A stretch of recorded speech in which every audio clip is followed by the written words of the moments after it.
Perfect. She's going to need this at home. Those words came out of my son-in-law's mouth as he held up a maid's uniform, a blue uniform with a white apron that his mother had just given my daughter, Shelley, on her very own wedding day. I watched my girl's eyes well up with tears. I saw her clutch that uniform in her trembling hands. And something inside me, something that had been dormant for 60 years, woke up. My name is Margaret Fields.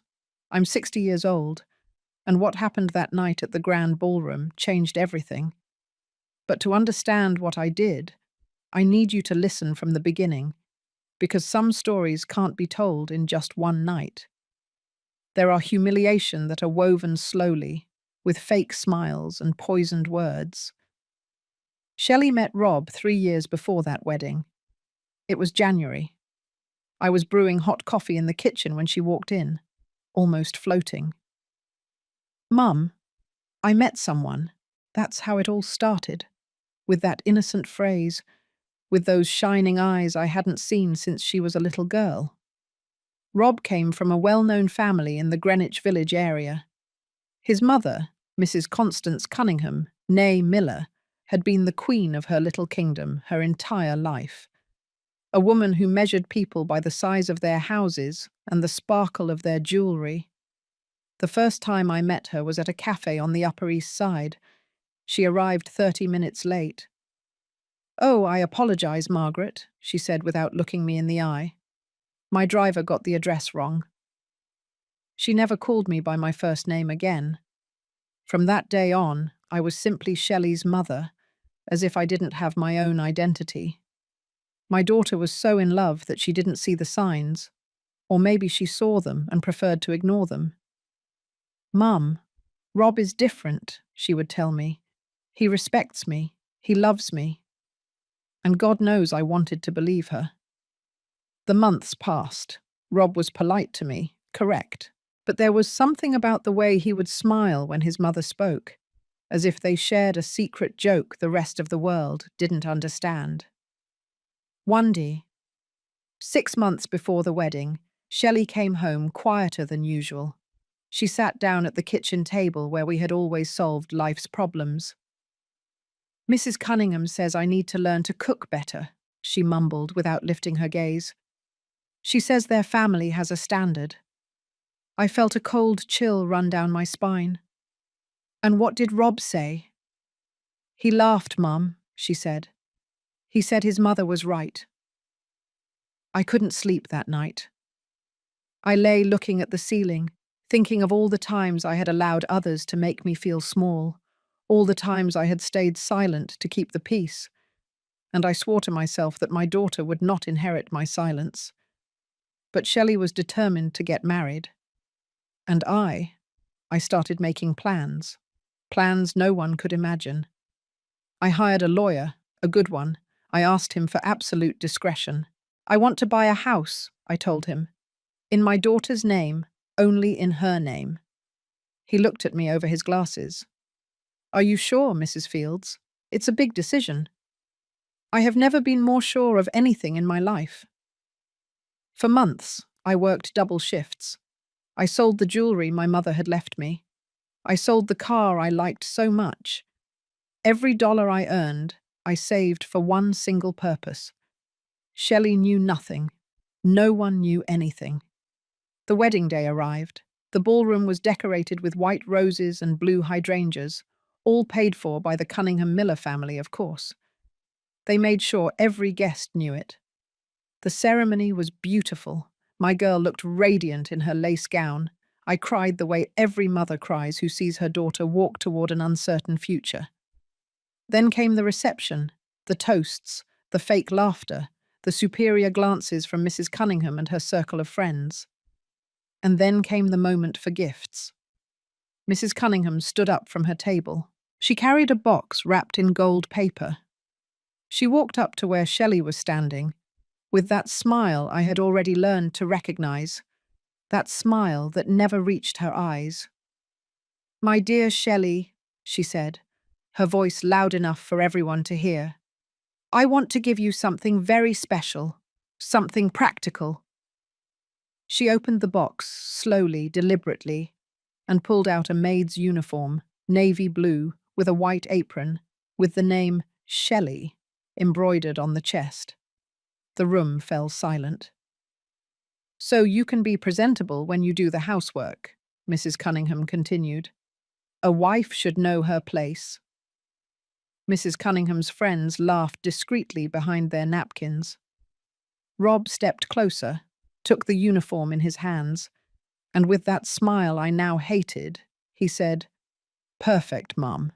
She's going to need this at home." I saw the tears streaming down my daughter's face. I saw her trying to smile, to maintain her composure, not to make a scene. And in that moment, everything became clear. I rose from my chair, slowly. My hands were trembling, but my voice came out steady and clear. "What an interesting gift, Mrs. Cunningham," I said, walking toward them. "Now allow me to give my daughter mine." I pulled a small box, lined in blue velvet, from my purse. "Open it, my love," I told Shelley. She looked at me with eyes full of tears and confusion. She opened the box with trembling hands. Inside were 2 carefully folded documents. She unfolded them, and as she read what they said, I thought of how sometimes we trust too much in those we shouldn't. Have you, too, been disappointed by someone you loved? Tell me your story in the comments. I want to read it. Shelley held those papers in her hands as if they were made of glass. Her eyes traced the lines over and over, trying to understand what she was seeing. "Mum, what is this?" "Read it out loud, my love," I told her. My voice came out calmer than I felt inside. She swallowed. The tears were still falling, but now for a different reason. "Property deed," she began to read, her voice shaking. "House located at Magnolias Lane, number 43, Brooklyn Heights. Owner, Michelle Sophia Fields Estrada." The silence in the ballroom was so thick you could cut it with a knife. Mrs. Cunningham had lost all composure. Her face, always so carefully made up, had turned pale and then red, very red. "What does this mean?" Rob asked. He wasn't smiling anymore. "It means," I said, looking him directly in the eye, "that my daughter has her own roof over her head, her own house, in her name, only in her name." Shelley kept reading the second document. Her lips moved in silence. "And this, Mum, this is a power of attorney." "Yes, my dear, a power of attorney that establishes that this house is yours and only yours, that no one can claim rights to it, not even your husband. I need you to understand something. I am not a wealthy woman. I never have been. I've been working since I was 16 years old, first at my uncle's stationery store, then at the neighborhood middle school as a secretary, and later as an administrator. Every dollar I've earned in my life, I've sweated for. I've worked for it with my own hands. But there are things money can't buy. Dignity, for example. Respect. The certainty that your daughter won't have to depend on anyone for a place to sleep. The house I bought wasn't a mansion. It was a simple 3-bedroom house with a small yard and a fountain in the patio. But it was hers. Completely hers. "I don't understand," Rob said. His voice had changed. He was no longer the polite, correct son-in-law. He was a man who had just realized that something wasn't going according to his plans. "Why would you do something like that? Don't you trust me?" I walked toward him, very slowly. I looked at him as only a mother can look at the man who is about to hurt her daughter. "It's not about trust, Rob. It's about my daughter never having to wear that uniform your mother gave her. It's about that if one day she decides she no longer wants to be in a place where she is humiliated, she has somewhere to go." Mrs. Cunningham finally found her voice. "This is an insult," she shrieked. "An insult to our family." Her sharp voice echoed in the room. Some people started murmuring. "You're implying that my son won't take good care of his wife. I'm not implying anything, Mrs. Cunningham. I'm just making sure my daughter has options. The guests began talking among themselves, some with approval, others scandalized. Rob's cousin, the one who had always been kind to me, gave me a small nod from his table. Rob's father, Mr. Ernest Cunningham, who had been quiet all night, rose heavily from his chair. He was an older man, 72 years old, with that air of authority that comes from years of managing a business. "Margaret," he said, approaching me. Everyone expected him to scold me, to defend his wife, but he didn't. He walked up to Shelley and took her hands in his. "My girl, your mother is a very wise woman, and you are very lucky to have her." Then he looked at me. "I couldn't do this for my own daughter. I wish I had. Maybe today she wouldn't be living in a marriage that makes her unhappy." Mrs. Cunningham let out a choked cry. "Ernest, how dare you?" "I dare because it's the truth, Constance. I dare because I'm tired of watching you treat people as if they were beneath you." The reception never recovered from that moment. Some guests began to leave early. Others stayed but with uncomfortable faces, unsure where to look. Shelley hugged me so tightly I thought she would break my ribs. "Thank you, Mum," she whispered in my ear. "Thank you." "Don't thank me yet, my love. This is just starting." And she was right, because what happened that night was only the beginning.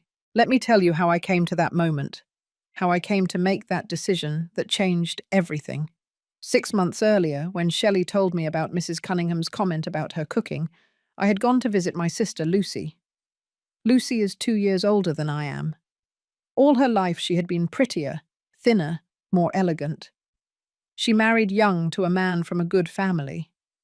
Richard, a well-educated, handsome man, with a prosperous importing business. For 20 years, Lucy lived in a beautiful house in Beverly Hills.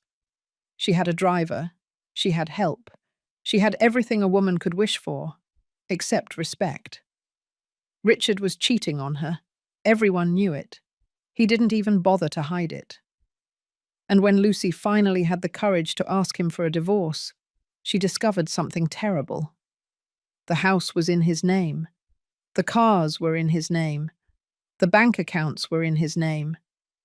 Lucy had nothing. After 20 years of marriage, of raising 3 children, of organizing her husband's business dinners, of being the perfect wife, she had nothing. She had to return to my parents' house, at 42 years old, with her children, with no money, no options. The day I went to visit her, I found her in the kitchen of the house where we grew up. Our mother had passed away 2 years earlier. The house felt empty and sad. Lucy was preparing chamomile tea. Her hands, which were always perfectly manicured, now looked rough, unpolished, with short nails. "You know what the worst part is, Maggie," she said without looking at me. "It's not that he cheated on me. It's not that he left me. The worst part is realizing that I was never the owner of my own life. Everything I had was borrowed, and when I was no longer useful to him, he took it all away." We sat in silence, drinking that bitter tea. "Shelley is getting married," I finally told her. Lucy looked up. In her eyes, I saw something that broke my heart. Fear. "Don't let the same thing happen to her, Maggie. Please, don't let her make my mistake." That conversation changed something in me. It made me see that love is not enough. Goodwill is not enough. Promises are not enough. That very night, I started doing the math. How much did I have saved? How much could I get? How much did I need? My salary as an administrator wasn't bad. After 30 years of work, I had managed to save something. Not a lot, but something. My mother's jewelry was kept in a safe in my closet. A pearl necklace, white gold earrings, a ring with a small diamond that my father had given her for their 25th anniversary. "Forgive me, Mum," I whispered that night as I took it out of its case. "But this is for your granddaughter. I know you would understand." I went to 3 different jewelers to get the best price. At the last one, the owner was an older gentleman who looked at me with tired eyes. "They are very nice pieces," he said. "Are you sure you want to sell them?" "Completely sure." He gave me a fair price. Not excellent, but fair. I signed the papers without hesitation. Then I sold my car, a 2008 Nissan Sentra that had lasted me for years. It was old but reliable. A young student bought it for his wife. "It's so she can take the kids to school," he explained with a shy smile. "It will last her many years," I told him. "Take good care of it." I started taking public transportation, the bus, the subway, long walks in the sun. At 60 years old, it wasn't easy. But every time I felt my legs ache, my back killing me, I thought of Shelley, of the uniform that Mrs. Cunningham was probably already planning to give her. And I kept walking. I also started working weekends. I got an extra job teaching computer classes to seniors at a community center. They didn't pay much, but every dollar counted. Shelley noticed I was more tired. "Mum, are you okay? You look so thin." "I'm perfect, my love, just a little busy with work." I couldn't tell her the truth. Not yet. I needed it to be a surprise. I needed that day, the day of her wedding, when Mrs. Cunningham tried to humiliate her, for her to have something real, something tangible, something that no one could take away from her. 3 months before the wedding, I finally had enough money for the down payment. I went to see houses with a real estate agent a co-worker had recommended to me. "I'm looking for something simple, but respectable," I told him. "With a yard, if possible, a place where my daughter can feel at peace." We saw 7 houses. Some were in bad shape, others were in areas I didn't like. But the eighth one was perfect.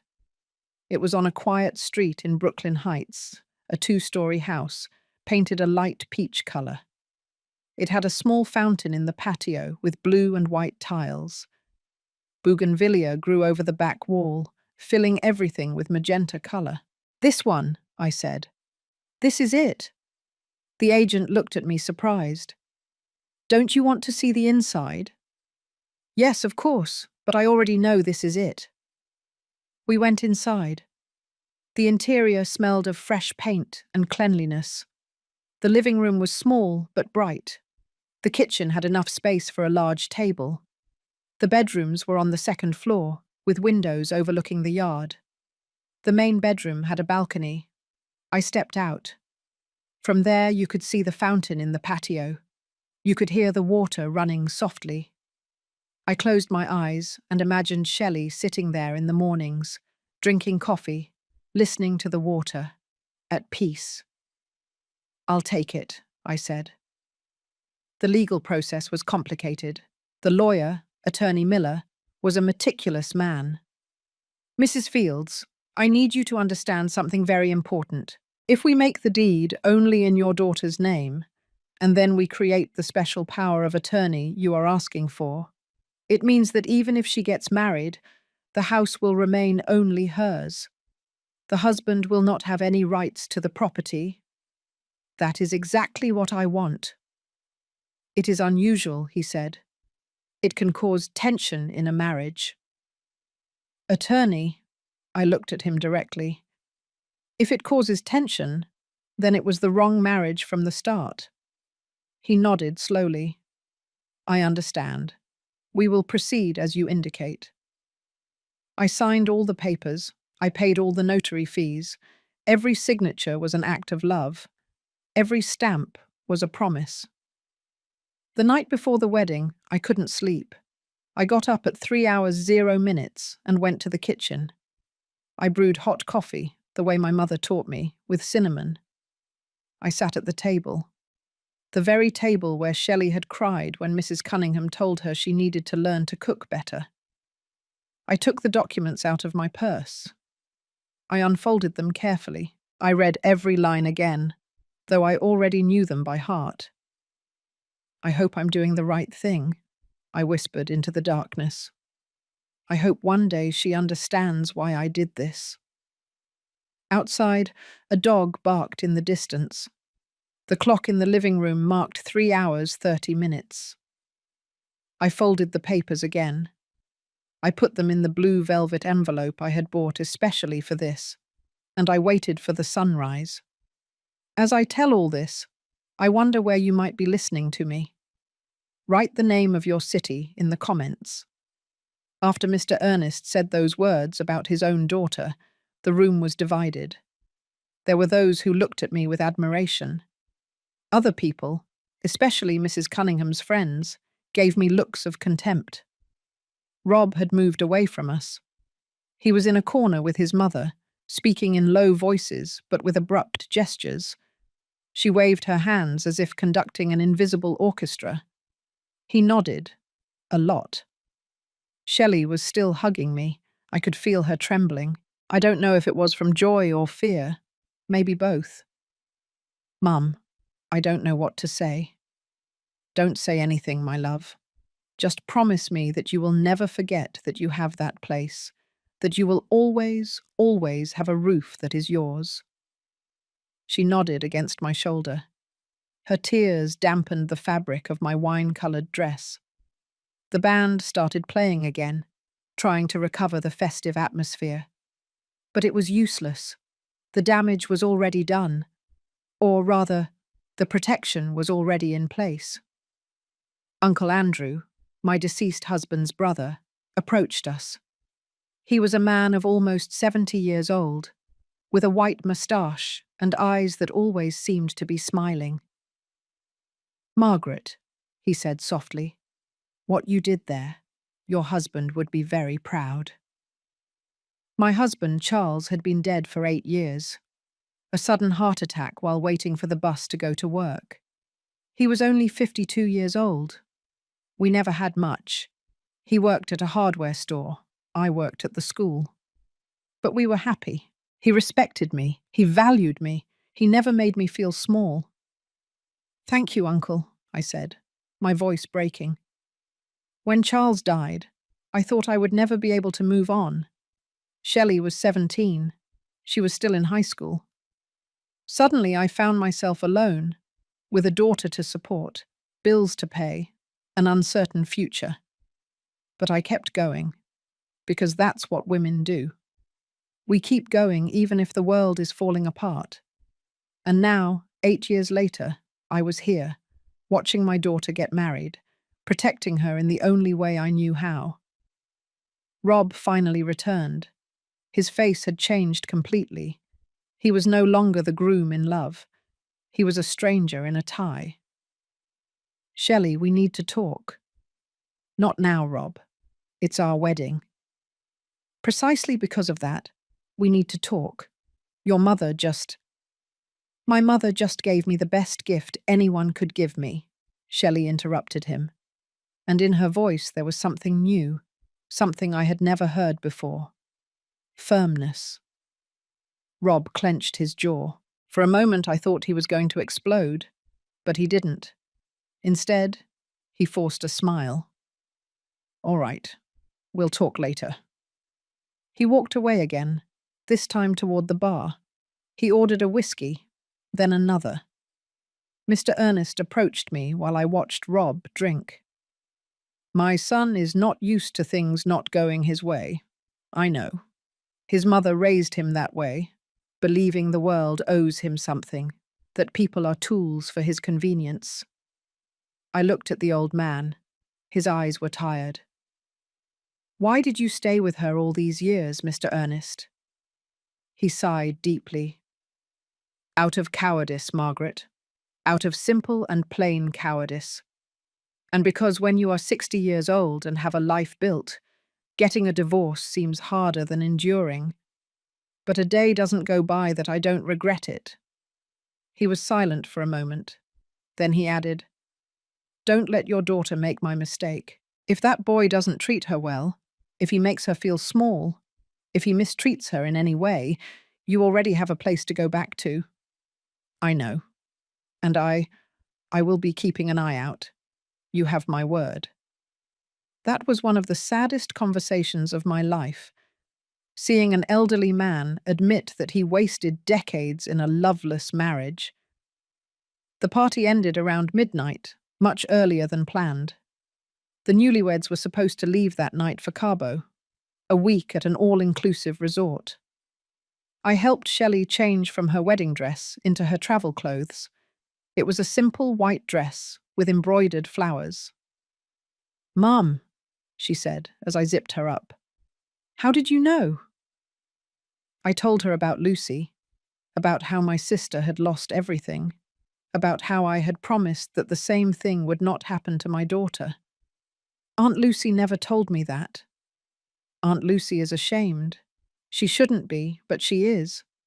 That's how the women of our generation are. We were taught that the failure of a marriage is the wife's fault, that if a man leaves, it's because we weren't enough. That's horrible, Mum. I know, my love. That's why I want you to be different. Never accept being treated as less. Never depend completely on anyone. We hugged. I cried again. It seemed I wouldn't stop crying that night. When we went downstairs, Rob was already waiting by the car, a black BMW that his father had given him. Mrs. Cunningham approached to say goodbye. She had regained her composure. She was perfectly coiffed, perfectly made up, perfectly furious. "Shelley, dear," she said in a sweet voice that fooled no one, "I hope you enjoy your honeymoon. When you return, we need to talk about arrangements, about where you will live." "We already have a place to live, mother-in-law," Shelley replied. Her voice sounded more confident now. "I have a house. A house your mother bought to control you. A house my mother bought to protect me. There's a difference." Mrs. Cunningham pursed her lips into a thin line. Then she turned to me. "You are a very clever woman, Margaret. Very clever. But this is not going to stand." "It was not my intention for it to stand in any way, Mrs. Cunningham. It was only my intention to protect my daughter. You protected her from my family, as if we were her enemies." "I didn't protect her from your family. I protected her from vulnerability. There's a difference." We looked at each other for a long time. Two women from similar generations, two mothers, but with completely opposite views of the world. Rob honked the horn. He was impatient to leave. Shelley hugged me one last time. "I love you, Mum. Thank you." "I love you too, my dear. Call me when you arrive." I watched the black BMW drive away. The cans tied to the bumper rattled against the pavement. Inside, I could see Rob saying something to Shelley. She was looking out the window. I stood at the entrance to the ballroom until the car's lights completely disappeared. "You did the right thing," Uncle Andrew said to me, placing a hand on my shoulder. "I hope so." "You did. You'll see." That night, I returned alone to my apartment, a small two-bedroom apartment in Astoria. The walls were full of photos of Shelley, as a baby, as a child, as a teenager, at her college graduation, and now married. I sat on the sofa with a cup of herbal tea. I couldn't sleep. I kept thinking about everything that had happened, about Rob's face when he saw the documents, about Mrs. Cunningham's words, about the new firmness in my daughter's voice. At 2 hours 0 minutes, my phone rang. It was Shelley. "Mum, we arrived at the hotel. How was the flight?" Silence on the other end. Then, "Rob is angry. He hasn't spoken to me since we left the ballroom." I felt my heart clench. "And how are you?" "I don't know, Mum. I'm confused. I should be happy. It's my honeymoon. But he's punishing you with silence?" "Yes." I took a deep breath before speaking.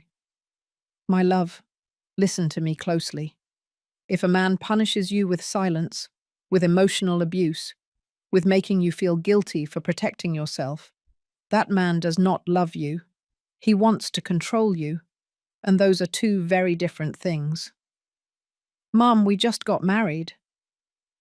I know. And maybe Rob is just processing everything. Maybe tomorrow he will wake up and everything will be better. But if not, if in these days he treats you badly, if he makes you feel like you did something wrong by accepting my gift, then you know who he really is. I heard her crying on the other end. I'm scared, Mum.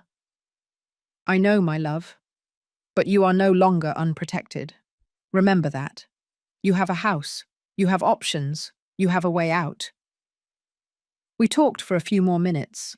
Then she hung up because Rob had gotten out of the shower. I couldn't sleep all night. The next few days were torture. Shelley called me every day, but the calls were brief, tense. I could hear in her voice that something wasn't right. How is everything going? I would ask her. Fine, Mum. Everything is fine. But I knew it wasn't true. On the 5th day of their honeymoon, she called me crying. Mum, I need to tell you something. Last night, Rob and I had a horrible argument. He told me that the gift you gave me was manipulation, that you are turning me against him, that no true wife needs to have property in her name because she should trust her husband. I gripped the phone so tightly that my knuckles turned white. And what did you tell him? I told him it wasn't true, that you were just protecting me. And then he told me that if I didn't sell the house and put the money in a joint account with him, it was because I didn't trust him, that if I didn't trust him, then why did we get married? Shelley. He didn't speak to me all night, Mum. He slept on the suite's sofa. This morning we packed in silence. Our flight back is tomorrow, and I don't know what to do. My love, listen to me. What Rob is doing has a name. It's called emotional manipulation. He is making you feel guilty for something that is not your fault. He is punishing you for having something that is yours. But Mum, maybe he's right. Maybe I should trust him more. Trusting doesn't mean handing over everything. Trusting doesn't mean giving up your security. Trusting doesn't mean putting yourself in a position of complete vulnerability. She cried and cried. I don't know what to do. Yes, you do, my love. Deep down you know. But you are afraid. And it's okay to be afraid. But don't let fear make you make decisions that are going to hurt you. We hung up. I sat in the kitchen, staring at the cup of coffee cooling in front of me. I thought about calling Rob, about telling him exactly what I thought of him, about yelling at him that my daughter was not his property, but I didn't, because Shelley needed to learn to defend herself. I could give her the tools, the house, the security, but the strength to use them, that she had to find herself. The next day, Mrs. Cunningham, Mr. Ernest and I went to pick them up at the airport. An awkward scene, if there ever was one. Mrs. Cunningham didn't speak to me. She behaved as if I were invisible. Mr. Ernest, on the other hand, greeted me warmly. How have you been, Margaret? Worried? I know. Me too.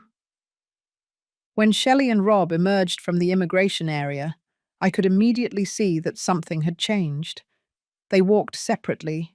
He was ahead, she was behind, as if they were two strangers who happened to take the same flight. Shelley hugged me tightly. She was thinner. She had dark circles under her eyes. My love, are you okay? I am now, Mum. Rob greeted his parents. He completely ignored my presence. In the parking lot, Mrs. Cunningham approached them. Children, come have dinner at the house today. We need to talk about your plans, about where you're going to live. Rob nodded immediately. Yes, Mum. Let's go. But Shelley said, No, thank you, mother-in-law. I'm very tired. I want to go home and rest. Your house? Mrs. Cunningham asked with venom in her voice. Are you referring to the house your mother bought to control you? And then Shelley did something I will never forget. She straightened up. She lifted her chin. She looked her mother-in-law directly in the eyes. And she said, I'm referring to my house, the house that is in my name, the house where my husband and I are going to live. And if he has a problem with that, then we have bigger problems than deciding where to have dinner. The silence that followed was absolute. Rob looked at her with wide eyes. Mr. Ernest smiled slightly. Mrs. Cunningham turned red as a tomato. And I felt like I could breathe for the first time in days. My daughter had found her voice. I still wonder if I did the right thing. What about you? What would you have done in my place? The Brooklyn Heights house was empty when we arrived. Shelley had insisted we go directly from the airport. Rob drove the BMW in silence, his jaw clenched. I followed him in a taxi. When we arrived, the afternoon sun illuminated the bougainvillea growing over the wall. The fountain in the patio sang softly. Everything looked exactly as I had imagined that first time I saw the property. Shelley got out of the car and stood in front of the main door. It was solid walnut wood, with a wrought iron knocker shaped like a crescent moon. It's beautiful, Mum, she whispered. I took the keys out of my purse. 2 sets, one for her, another spare one for me, just for safety. It's yours, my love. All yours. Rob took the suitcases out of the car with jerky movements. He dropped them at the entrance with more force than necessary. Are you going to let us in, or are we going to stand here, admiring the facade? His voice was sharp. I opened the door. The interior smelled new, of fresh paint and possibilities. The living room had tile floors. The windows overlooked the yard. There was a small dining room connected to the kitchen. Everything was empty, of course. There was no furniture yet. I thought you could decorate it to your liking, I told Shelley. Choose your own furniture. Truly make this place yours. She walked through every room, touching the walls, looking out the windows, discovering every corner. Her eyes shone in a way I hadn't seen in weeks. Rob, on the other hand, walked with his hands in his pockets, examining everything with a look of displeasure. It's small, he finally said. It has 3 bedrooms, 2 full bathrooms, a living room, dining room, kitchen, and a yard, I replied. For a young couple, it's more than enough. My apartment on the Upper East Side is bigger. This is your home, not a rented apartment. He looked at me with cold eyes. It's not their home, it's Shelley's. You made sure of that, didn't you? Exactly. We went up to the 2nd floor. The main bedroom had that balcony I had liked so much. From there, you could see the fountain, surrounded by ferns and small white flowers that I had planted myself a week before the wedding. Shelley walked out onto the balcony. The wind moved her hair. For a moment, she looked like a girl again. My girl. Mum, this is perfect. Rob walked into the bedroom, looked around, and let out a dry laugh. Perfect. It doesn't even have enough closet space for all my clothes. You can put in an additional closet, I suggested, or use one of the other bedrooms as a dressing room. Or we could sell this house and buy something better, something that belongs to both of us. The silence that followed was heavy. Shelley turned from the balcony. We are not selling the house, Rob.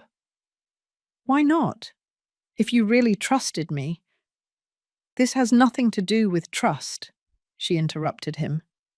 Her voice was firm but tired. It has to do with the fact that this is the first thing in my life that is completely mine. Can you understand that? What I understand is that your mother manipulated both of us. My mother protected me. Why is it so hard for you to see the difference? I cleared my throat. I think it's best if I leave you alone. You have a lot to talk about. I went downstairs quickly. I could hear their voices rising. I didn't want to be there. They needed to resolve this between themselves. Before leaving, I left the second set of keys on the kitchen sink, and I also left an envelope. Inside were $5,000. It wasn't much, but it was something for them to start buying the basics. Furniture, kitchen utensils, curtains. The taxi was waiting for me outside. The driver was leaning against the car, smoking a cigarette. "Everything all right, ma'am?" "Everything's fine," I lied. During the ride back to my apartment, I wondered if I had done the right thing. If maybe Miss Cunningham was right. If maybe my gift had been a form of manipulation. But then I thought of Lucy, of how she had lost everything, of how she had returned to our parents' house with nothing, no options, no dignity, and I knew I had done the right thing. The next few days were strange. Shelley called me infrequently. When she did, her voice sounded flat. "How are things going?" "Fine, Mum." "Have you bought furniture yet?" "Some." Rob insists that everything be a certain brand. He says he can't live with common furniture. "And what do you think?" "I think we don't have money for designer furniture, but he doesn't want to listen." One Friday afternoon, 2 weeks after they returned from the honeymoon, I went to visit them without calling ahead again. I carried a large pot of chili that I had made the day before. I also brought fresh cornbread from a bakery near my house. I rang the doorbell several times before Shelley opened. I was startled when I saw her. Her hair was pulled back in a messy ponytail. She was wearing sweatpants and an old t-shirt. But what alarmed me most were her eyes. They were red and swollen. "My dear, what happened?" "Nothing, Mum. I'm just tired." "Don't lie to me."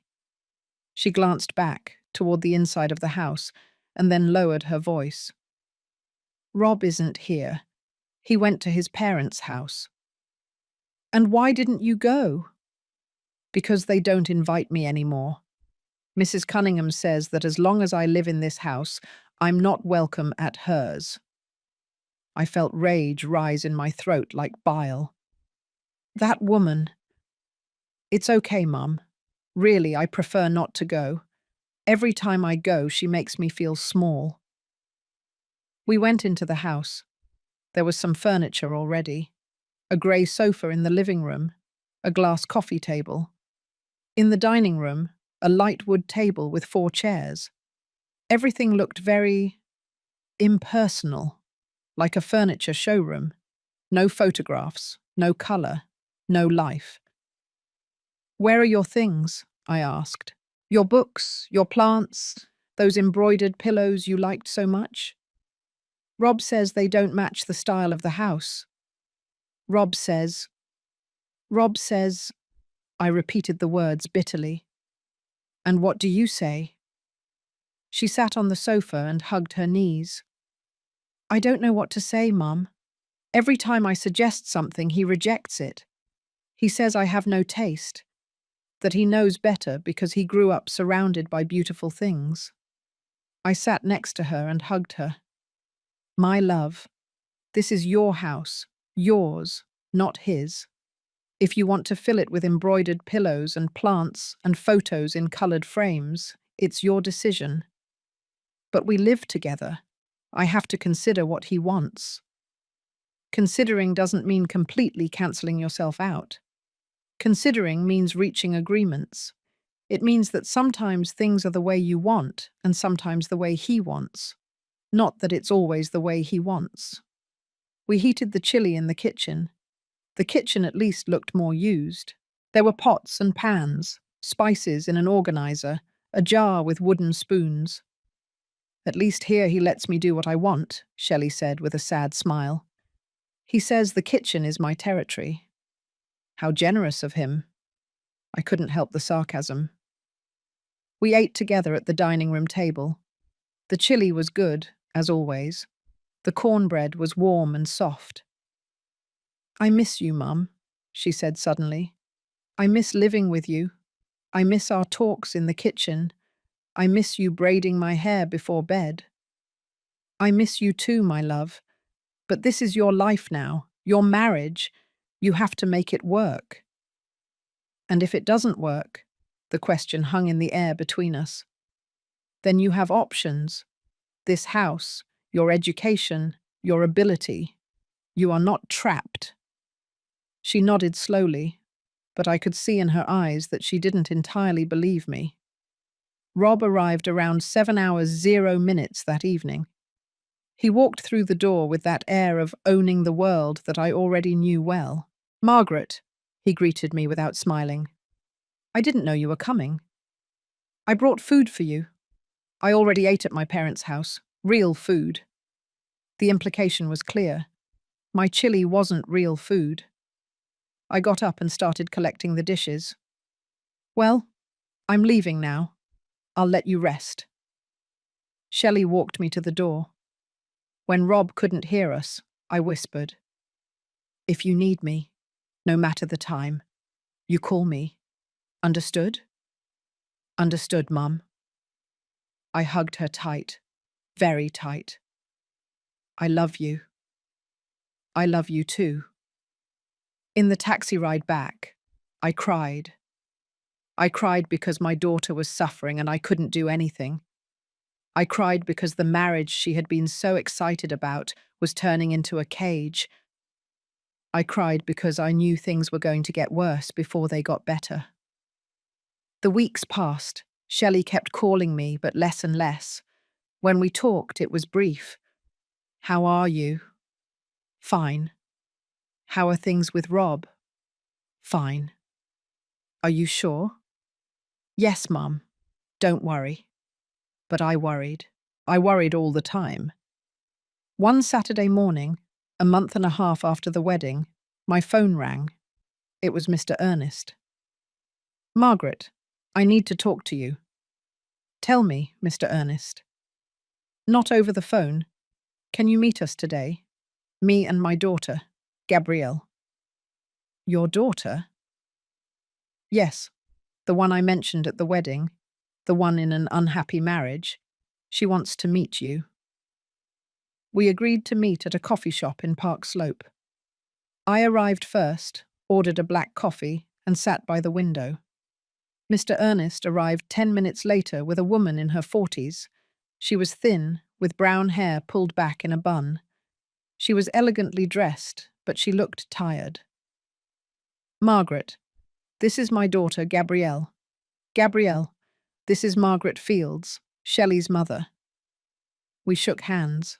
Hers was cold. Nice to meet you, she said softly. We sat down. Mr. Ernest ordered coffee for himself and tea for his daughter. My father told me what you did, Gabrielle began. About the house for your daughter. I wish my mother had done something like that for me. I looked at Mr. Ernest. He nodded, encouraging her to continue. Gabrielle took a deep breath. I've been married for 15 years to a man who abuses me. Not physically, he has never laid a hand on me, but emotionally he has destroyed me. Her voice broke a little. She paused, took a sip of tea. When I got married, I worked at my father's company. I was the marketing director. I liked my job. I was good at what I did. She was excellent, Mr. Ernest corrected. My husband, Morris, started saying that I didn't need to work, that he earned enough, that a wife should be at home. I quit my job because I thought that would make us happy. She paused for a long time. But it didn't make us happy. He kept finding things to complain about, that the house wasn't clean enough, that the food wasn't like his mother's, that I had become boring because I had nothing to talk about except the home. Gabrielle, I took her hand across the table. It was trembling. 3 years ago I asked for a divorce, and I found out I had nothing. The house is in his name, the cars, the bank accounts, everything. I haven't worked in 12 years. I don't have recent experience. I don't have my own savings. And your father's company? Maurice convinced my mother that I shouldn't return, that it would be awkward, that it was better for me to stay at home. Mr. Ernest closed his eyes. I could see the pain on his face. I should have defended her more, he said. I should have stood up to Constance, but I didn't, and now my daughter is trapped.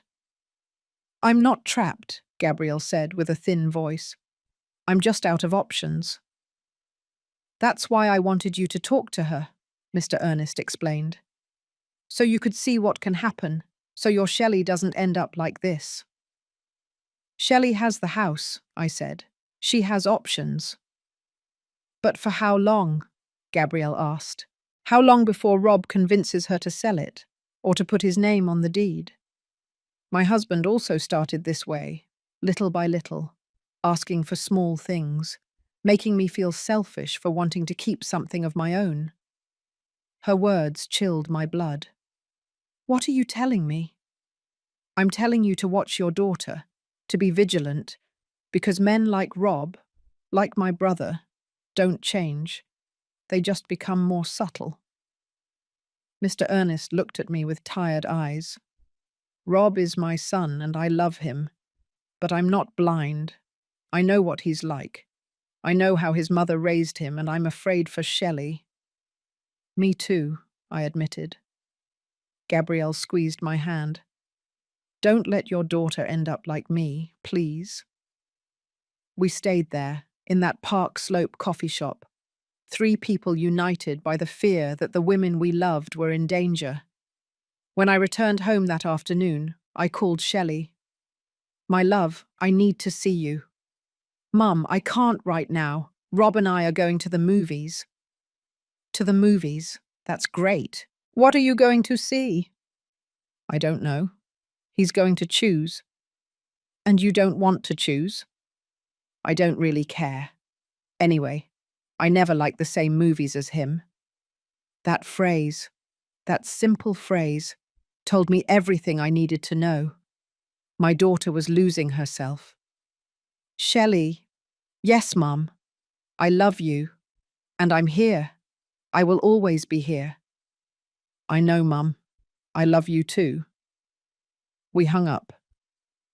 I sat in my living room, looking at the photographs on the wall. Shelley as a child, smiling without a care. Shelley at her graduation, proud and happy. Shelley on her wedding day, beautiful, but with a hint of fear in her eyes that I hadn't wanted to see. And I understood something. Giving her the house had only been the first step. I had placed the tools for her freedom in her hands. But now I had to teach her how to use them, because a cage doesn't need walls when the person in the cage doesn't know she can fly. As I tell all this, I wonder where you might be listening to me. Write the name of your city in the comments. 3 months after the wedding, things had worsened in ways I hadn't anticipated. Shelley had stopped dressing up as before. She no longer wore those colourful dresses she liked so much. Now she only wore black, grey, or beige, neutral colours, colours that didn't draw attention. Well, Rob says bright colours are for young women, she explained one day when I asked her. He says that now that I'm a married woman, I should look more serious, more mature. You are 26 years old, Shelley. You are young. I know, Mum, but it's easier this way. If I dress the way he likes, we don't argue. She had also stopped seeing her friends. Laura, her best friend since high school, had called me a week earlier. Mrs. Fields, is Shelley okay? She doesn't answer my messages anymore. The last time I invited her for coffee, she said she couldn't because Rob didn't want her to go out alone. Rob didn't want her to go out alone? Yes. She said he thought it was inappropriate for a married woman to be out with single friends, that it gave a bad impression. Every new piece of information was like a stab in the heart. One Thursday afternoon, I decided to visit her without warning again. I needed to see with my own eyes how my daughter really was. I rang the doorbell several times. No one answered. I took out my set of emergency keys and went in. The house was dimly lit. All the curtains were closed. It smelled stale. Shelley? I heard a noise on the second floor. I went up quickly. I found her in the main bedroom, sitting on the floor of the balcony, hugging her knees. She was staring into space. My dear, what are you doing here in the dark? She looked at me as if she didn't recognize me for a moment. Then her eyes focused. Mum, I didn't know you were coming. You didn't open when I knocked. I didn't hear. I sat down next to her on the floor. It was cold. The rainy season was beginning, and the sky was grey. What's wrong, my love? And don't tell me nothing, because it's not nothing. She remained silent for a long time. Then, in a voice so small I could barely hear her, she said, I'm pregnant. The world stopped for a moment. Pregnant? 2 months. And Rob knows? Yes. And what did he say? She started to cry. Deep sobs that shook her entire body. He said that now I wouldn't be able to work, that I would have to dedicate myself completely to the house and the baby. He said that it was time to sell this house, because with a baby, we're going to need something bigger, something on the Upper East Side, near his parents. I felt my blood boil. Sell the house? He says that with what we get from this house and what he has saved, we can buy a nice apartment. In both our names, of course, because now we are going to be a real family. Shelley, look at me. She looked up. Her eyes were red and swollen. Don't sell the house. But Mum. No, don't sell the house. I said every word clearly. This house is your insurance, it's your freedom, it's your way out. Don't sell it. But we're going to have a baby. Rob is right. We need something bigger. This house has 3 bedrooms, one for you, one for the baby, and one for guests. It's more than enough. Rob says the neighborhood isn't good, that Brooklyn Heights is too far from everything. Rob says, always Rob says. And what do you say, Shelley? What do you want? She was silent, and in that silence I understood something terrible. My daughter no longer knew what she wanted. She no longer knew who she was. Listen to me closely. I took her hands. I know you're scared. I know a baby changes everything, but don't let fear make you give up the only thing that is yours. Rob has his properties, he has his money, he has everything, but this house is yours, only yours. I don't want to fight with him, Mum. I'm so tired of fighting. I know, my dear, I know. I hugged her as she cried. Her body was thinner. I could feel her ribs. Have you eaten today? I'm not hungry. Are you seeing a doctor? Rob wants me to go to his mother's gynecologist, a doctor on the Upper East Side. And do you want to go to that doctor? I don't know him. Then let's find another one that you choose, one you feel comfortable with. Rob is going to get angry. Rob is not the one who is pregnant. You are. You decide.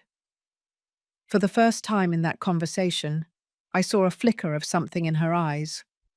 I don't know if it was hope or just a spark of the Shelley I knew. That night I stayed to sleep at the house. Shelley didn't protest. I think she needed company. I made chicken soup with vegetables, nothing too heavy. She ate little, but she ate something. We were watching television when Rob arrived around 10 hours, 0 minutes. Margaret, he greeted me with that cold tone that was now habitual. What are you doing here? I came to see my daughter. I see. Well, you've seen her. Now you can leave. Shelley was sitting on the sofa, very still. I could see her tense up. Actually, I'm going to stay tonight, I said. Shelley doesn't feel well, and I want to be here. It's not necessary, I can take care of my wife. I'm sure you can, but I'm staying anyway. We stared at each other. It was a battle of wills. Rob, Shelley said, her voice trembling. Let her stay. Please. He clenched his jaw. Then he went upstairs without saying a word. Thank you, Mum, Shelley whispered. You don't have anything to thank me for. I slept in the guest bedroom. Or rather, I didn't sleep. I stayed awake, listening. I heard when Rob entered the main bedroom. I heard their voices. He spoke in a low but harsh tone. She answered in monosyllables. I couldn't hear the exact words, but I didn't need to hear them. I knew that tone. It was the tone of a man who is used to getting his way. At 3 hours 0 minutes, I heard someone coming down the stairs. I peered out. It was Shelley. She went to the kitchen. She opened the refrigerator. She stood in front of the light, looking at the contents without taking anything out. I got up and went downstairs. Can't you sleep? She jumped. She hadn't heard me. Mum, you scared me. I'm sorry, my love. Do you want me to make you something? Tea? Warm milk? I don't know what I want. She sat down in one of the dining room chairs. I put milk with cinnamon to heat. Rob is very angry, she said after a while. He says you are turning me against him, that before the wedding I was different. And what do you think? I think everything was easier before, when we were just dating, when he was sweet and attentive. People don't change overnight, Shelley. They just stop pretending. Do you think he was pretending? I poured the milk into 2 mugs. I sat across from her. I think that when a man is courting, he shows his best version, and when he feels he has you, he shows his real version. Then the Rob I knew wasn't real. Maybe he was real, but he wasn't complete. Now you are seeing the whole picture. She took a sip of milk. A tear rolled down her cheek. I don't know if I can do this, Mum. Being a wife, being a mother, living like this. You don't have to live like this. There are other ways. Get a divorce? We just got married. I'm pregnant. I can't get a divorce. I'm not saying divorce him. I'm saying you set boundaries, that you let him know he can't treat you as if you were his property. It's easier said than done. I know, my dear. Believe me, I know. We finished the milk in silence. Then I walked her back to her bedroom. Mum? Yes. Were you happy with Dad? The question took me by surprise. Very. Your dad was a good man. But did you have problems? All marriages have problems, my love. The difference is how you resolve them. Your dad and I talked. We listened to each other. We respected each other. Neither of us tried to control the other. Rob says controlling is another form of loving, that when someone loves you, they want to know where you are, what you're doing, who you're talking to. That's not love, Shelley. That's possession, and there's a huge difference. She nodded slowly. Good night, Mum. Good night, my love. The next morning, I woke up early. I went downstairs and made coffee. I also made scrambled eggs with green beans. Rob came down first. He was dressed in a perfectly ironed grey suit. He smelled of expensive cologne. Good morning, I said. Good morning, he replied without looking at me. He poured himself coffee and sat at the table with his phone. Rob, we need to talk. We have nothing to talk about. I think we do. It's about Shelley. My wife is not your problem. She is my daughter. She will always be my problem. He looked up from his phone. His eyes were cold.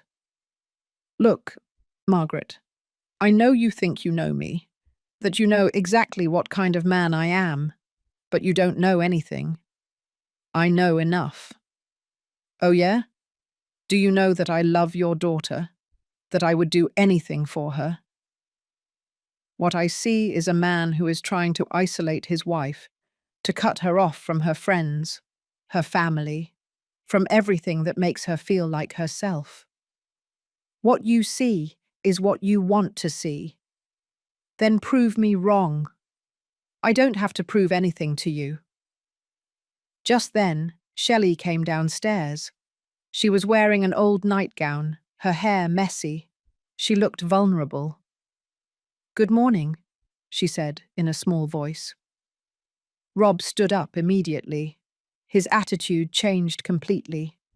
Suddenly he was all smiles. "My love, how did you sleep? Did you sleep well?" "Yes." "Do you want me to prepare you something? Fruit? Yogurt?" "I already made breakfast," I said. Rob gave me a quick glance. Then he smiled at Shelley again. "I have to go. Important meeting. But I'll call you later, okay?" He kissed her on the forehead. Then he left without saying goodbye to me. Shelley and I ate breakfast in silence.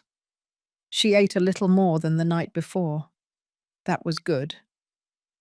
"Mum, I need to tell you something." "Tell me." "Yesterday before you arrived, Rob gave me a surprise." "What kind of surprise?" "He spoke with a real estate agent. He already has 2 apartments listed for us to see on the Upper East Side, near Mrs. Cunningham's house."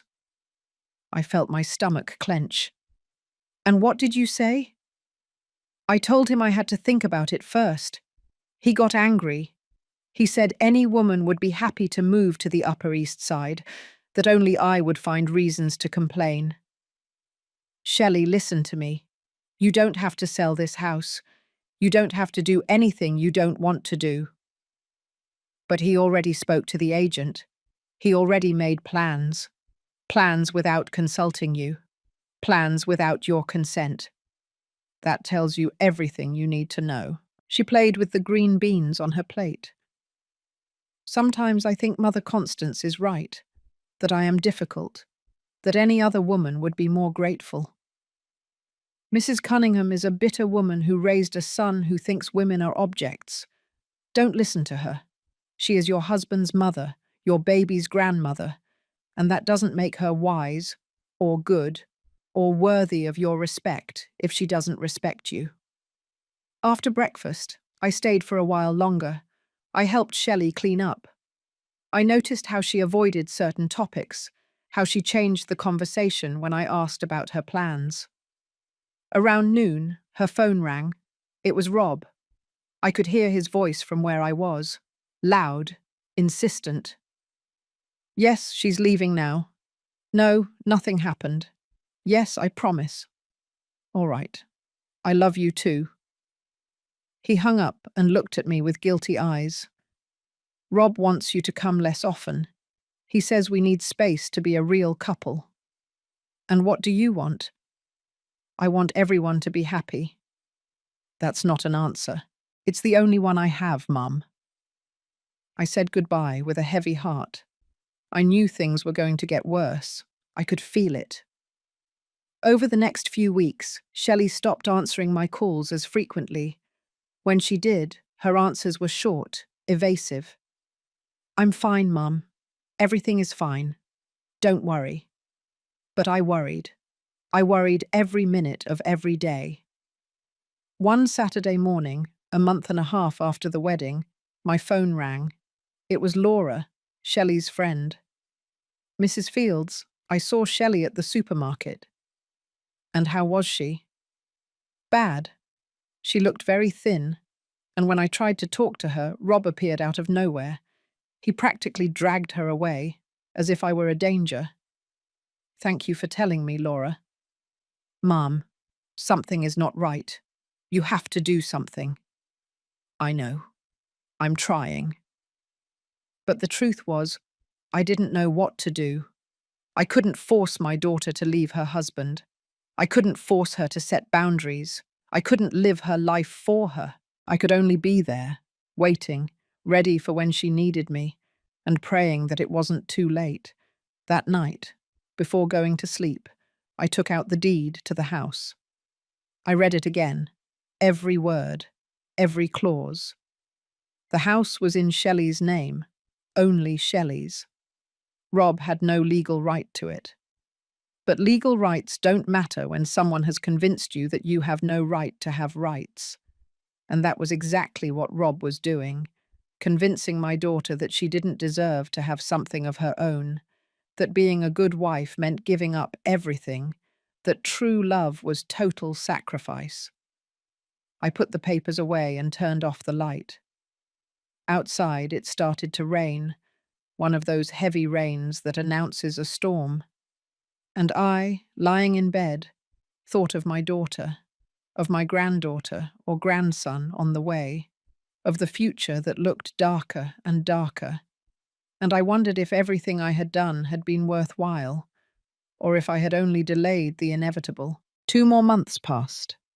2 months in which I barely saw my daughter. 2 months in which every phone call was shorter than the last. 2 months in which I felt I was losing her. Shelley was now 4 months pregnant. Her belly was just starting to show. I only knew because one afternoon I managed to convince her to meet me to go shopping. "You need maternity clothes," I had told her on the phone. "Rob says it's still too early." "Rob is not the one who is pregnant. Come on, let's buy some pretty things." She agreed with that tired voice that was already so familiar to me. We met at a shopping centre in Chelsea. When I saw her arrive, I had to control the impulse to cry. She was very thin. Her face looked drawn. She had deep, dark circles. Her face was dull and lifeless. "My love," I hugged her tightly. "Hi, Mom." We went into a maternity store. There were nice dresses, colourful, comfortable ones. I started pulling out options. "Look at this blue one. You would love it. And this yellow one. Imagine it with your hair down." "Mom, no." "No what?" "I can't buy colours. Rob prefers that I wear black or grey. He says it's more elegant." "Shelley, you're going to be a mother. You're not going to a funeral." "I know, but it's easier this way without arguments." The sales clerk looked at us curiously. I pretended not to notice. We ended up buying 3 dresses, all black, all lifeless, just like my daughter had become. We went to have something at a coffee shop in the plaza. She ordered chamomile tea. I ordered coffee. "How have you been feeling? Nausea? Dizziness?" "At first, yes, better now. Have you gone to the doctor?" "Yes, the gynecologist Mrs. Cunningham recommended." "And how is he? Do you like him? Do you feel comfortable with him?" "He's professional." That word. Professional. Not kind. Not understanding. Professional. "Does Rob go with you to the appointments?" "Sometimes. When he can. He says his job is very demanding. But the job of being a husband is also demanding, especially when your wife is pregnant." She didn't say anything. She just stirred her tea with the spoon, over and over, a nervous gesture she had never had before. "Mum, there's something I need to tell you." My heart raced. "Tell me." "Rob found a buyer for the house." The world stopped. "What?" "It's a young couple. They have 2 children. They are willing to pay a good price. Rob says that with that money and what he has, we can buy the apartment on the Upper East Side that he likes so much." "Shelley, no. I already signed the preliminary papers." I felt like I was running out of air. "You already signed?" "Rob told me it was just to show we were interested, that we could still back out." "And do you want to back out?" She started to cry. Right there, in the middle of the coffee shop, with people around. I don't know what I want, Mum. Rob says it's best for the baby, that on the Upper East Side there are better schools, better parks, better everything. That I'm selfish for clinging to a house just because you gave it to me. That house is yours. It's your security. It's your freedom.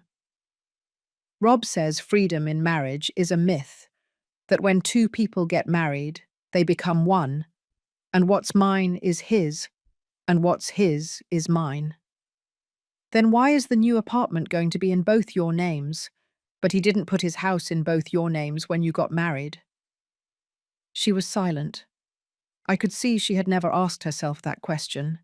She hadn't thought about that. Well, think about it now. Think hard. Why does he want you to sell what is yours to buy something that will belong to both of you? Why don't you buy the new apartment and keep the house as an investment? He says we don't need two properties. He has more than two properties, Shelley. He has the apartment where he lived when you were dating. He has land in the Hamptons that his father left him. He has shares in the family business. But the only thing he wants to get rid of is what is yours. I watched as the ideas began to connect in her mind, how she began to see what I had seen from the beginning. "Oh God," she whispered, "you're right. My love, I need you to promise me something. Don't sign anything else. Nothing. Until you speak with a lawyer." "A lawyer? Rob will think I don't trust him. And maybe you shouldn't trust him. At least not blindly." She wiped her tears with a napkin. "What am I going to do, Mum? I already signed those preliminary papers. Tomorrow we will go to Attorney Miller, the lawyer who helped me with the deed to the house. He will tell us what can be done. Rob can't find out. He won't find out unless you tell him." We stayed for a while longer at the coffee shop. Shelley started talking, and once she started, she couldn't stop. She told me things that chilled my blood. How Rob checked her phone every night while she slept. How he had asked her for the passwords to all her social networks. How he would get angry if it took her more than 10 minutes to answer his messages. How he had started criticizing her body, her weight, her way of dressing, her way of speaking. How Mrs. Cunningham came to the house without warning and checked how clean it was. How she would leave her little notes where she had found dust or disorder. How Rob had suggested that she quit her job, even though she had only been working for a year as a graphic designer at a small agency. He says that with the baby, I won't be able to concentrate, that it's better for me to quit now and dedicate myself to preparing everything for when it's born. And do you want to quit? I like my job. They don't pay much, but I like it. It makes me feel useful. Then don't quit. But Rob says, Rob says, Rob says, Rob says. I gently but firmly hit the table. And what do you say, Shelley? When are you going to start saying what you want? She looked at me with frightened eyes, like a little girl. I don't know how. Then we will learn together. The next day we went to see Attorney Miller. His office was in an old building in Park Slope. We went up 3 flights of narrow stairs. The lawyer was a man about 60 years old, with thick glasses and a completely white beard. He received us warmly. "Mrs. Fields, Miss Shelley, come in, come in." I explained the situation. He listened carefully, making some notes in a notebook. When I finished, he leaned back in his chair and sighed. "I see. Well, first things first. Did you bring the papers you signed?" Shelley took some documents out of her purse. The lawyer read them carefully. After a few minutes, he looked up. "This is a letter of intent. It is not legally binding. You can back out without any problem." Shelley let out a sigh of relief. "Really?" "Really. But there is something more important we should discuss. This house is deeded only in your name, correct?" "Yes." And there is a special power of attorney that prevents your husband from having rights to it. Correct? I need you to know something. To sell that house, you need to sign in front of a notary public, and the notary is obligated to ensure that you understand what you are doing, that you are not being pressured. What if I already signed in front of the notary? Did you already do that? No, not yet. Rob said we had an appointment next week. The lawyer leaned forward. Shelley, look at me. If you do not want to sell that house, no one can force you. Your husband has no legal right to it. None. Do you understand? But we are married. And still, the power of attorney your mother established is very clear. That property is yours, and yours alone. Rob says I'm selfish. Rob is trying to manipulate you into giving up your security. Shelley started crying again. I don't know what to do. If I don't sell the house, he will be so angry. I don't know what will happen. The lawyer looked at me. Then he looked at Shelley. My dear, has your husband threatened you? Has he laid a hand on you? No, never. He's not violent. But are you afraid of his reaction? She didn't answer immediately. That was already an answer. I'm afraid that everything will get worse, she finally said.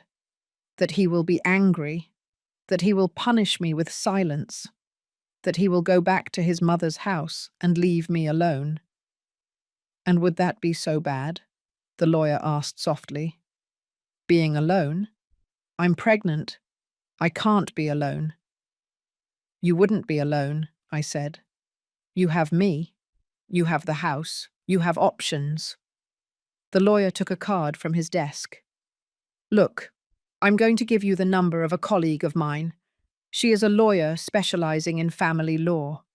If at any time you feel you need advice about your marriage, about custody, about anything, you call her, okay? Shelley took the card with trembling hands. Thank you. We left the office with more questions than answers. But at least Shelley now knew she had rights, that she wasn't completely defenseless. I walked her to the bus stop for the ride back to Brooklyn Heights. Before she got on, I hugged her. I love you, my dear, and I will be here, always. I know, Mum. I love you too. I watched the bus drive away. Shelley waved to me from the window, and I had a bad feeling, a feeling in my stomach that I couldn't ignore. That night, at 11 hours 30 minutes, my phone rang. It was Shelley, crying so hard she could barely speak. Mum, I need you to come. Please. What happened? Are you okay? Is it the baby? Rob knows. He knows we went to the lawyer. I don't know how he found out, but he knows. Where are you? At the house. He left. He said horrible things, Mum. He said I was ungrateful, that he had been so good to me and I was repaying him like this, that you had brainwashed me. I'm on my way. Don't move. Do you hear me? Don't move. Hurry, Mum. Please. I hung up and rushed out. I didn't even change out of my pajamas. I put a sweater over them and almost flew down the stairs of my building. There were no taxis on the street. I had to walk 4 blocks to a main avenue. I finally found one. Brooklyn Heights, Magnolias Lane. And hurry, please. The journey was endless. Every red light was torture. Every slow car was an unbearable obstacle. When we finally arrived, I gave the taxi driver $20 and told him to keep the change. I ran toward the house. The door was ajar. Shelley? I found her sitting on the stairs, hugging her knees. She was trembling. I sat next to her and hugged her. I'm here now. It's over. It's not over, Mum. This is just beginning. She was right. This was just beginning, and the worst was yet to come. I stayed with Shelley that night. I wasn't going to leave her alone. Rob didn't return. His phone rang and rang, but she didn't answer. Let it ring, I told her. Let him calm down first. He's not going to calm down, Mum. He's furious. I've never seen him like this. What exactly happened? How did he find out? She wiped her tears with the back of her hand. I don't know. I got home around 6. He was already here. That was strange because normally he gets home after 8. He was sitting in the living room with the lights off, just sitting there, in the dark. A shiver ran down my spine. And what did he say? At first, nothing. He just looked at me. Then he asked where I had been. I told him I had gone shopping with you. He asked me what I had bought. I showed him the dresses. He threw them on the floor. Shelley trembled as she recounted.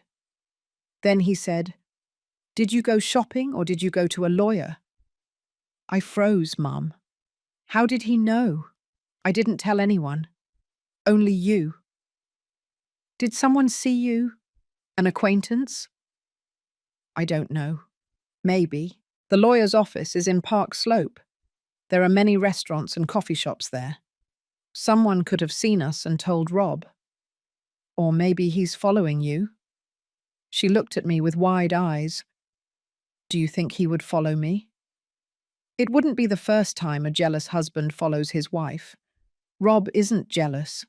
He's protective. My love, there is a very thin line between protection and control, and Rob crossed it a long time ago. I made herbal tea for both of us. We sat on the sofa in the living room. Outside, it had started raining again. The sound of the water against the windows was the only thing that broke the silence. What else did he tell you? He said I was ungrateful, that any woman would be happy to have a husband like him, that he gave me everything and I only repaid him with mistrust. I told him I had only gone to consult about the papers I signed, that I wanted to make sure everything was all right. And what did he say? He yelled. I had never heard him yell like that. He said we didn't need lawyers getting involved in our marriage, that family problems are resolved in the family, that you had turned me against him from the beginning. I didn't turn you against him. I only gave you tools to protect yourself. I know, Mum. Now I know. Shelley's phone vibrated. It was a text from Rob. What does it say? She read aloud. I'm at my parents' house. I need to think. We'll talk tomorrow. But I want you to know that this has to end. You are either completely with me or you are not with me at all. You decide. It's an ultimatum. Yes. And what are you going to do? Shelley put her hands on her belly. Her small belly was barely noticeable under the loose t-shirt. I don't know. I have a baby on the way. I can't raise a child alone. You wouldn't be alone. You would have me, and you would have your house, and your job. Rob wants me to quit my job. Of course he does, because as long as you have a job, you have independence, you have your own money, you have a life outside of him. Mum, you sound like you hate Rob. I don't hate him. I don't even really know him. But I hate what he's doing to you.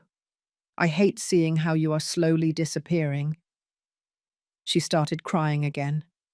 She cried so much that night that I thought she wouldn't have any tears left.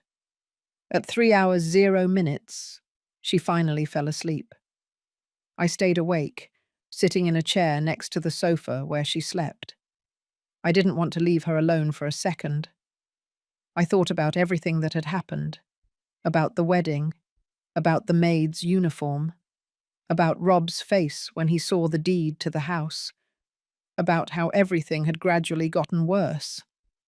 And I wondered what would have happened if I hadn't given her the house, if everything would have been different, if maybe Rob would have been a better husband if he hadn't felt threatened. But then I thought of Gabrielle, Rob's sister, of how she had lost everything, of how her mother hadn't protected her. and I knew I had done the right thing. The next morning, Shelley woke up with swollen eyes. I made coffee and found bread in the cupboard. We ate breakfast in silence. "I have to go to work," she said suddenly. "Are you sure? Can you call in and say you're sick?" "No, I need to go. I need to do something normal, something that reminds me who I am." I understood her. Sometimes the most important thing in the midst of chaos is to maintain a routine, something to anchor you to reality. "Do you want me to go with you?" "No, Mum. I'm fine. Really. I'll take you at least." "Okay." I took her by taxi to the agency where she worked. It was a small building in Midtown. Before getting out, she hugged me tight. "Thanks for staying last night. I will always stay when you need me." "I know." I watched her go into the building. She looked so fragile, so small. I went back to the Brooklyn Heights house. I needed to make sure everything was in order in case Rob returned. I picked up the dresses he had thrown on the floor. I folded them carefully and put them in the closet in the main bedroom. Then I went downstairs and washed the tea mugs from the night before. I tidied the kitchen. I took out the trash. I was finishing up when I heard someone open the front door. Rob. He burst in like a whirlwind. He was wearing the same clothes as the day before. He smelled of cigarettes and alcohol. His eyes were red. "Where is Shelley?" "At work." "Of course. Working. As if nothing happened." "Something did happen, Rob. And you know it." He looked at me with pure hatred. "You. This is all your fault." "No, this is your fault. For treating my daughter as if she were your property." "She's my wife." "Being a wife doesn't mean being a slave." "A slave," he laughed bitterly. "I gave her everything. A respectable last name, a good family, a future for her and her child.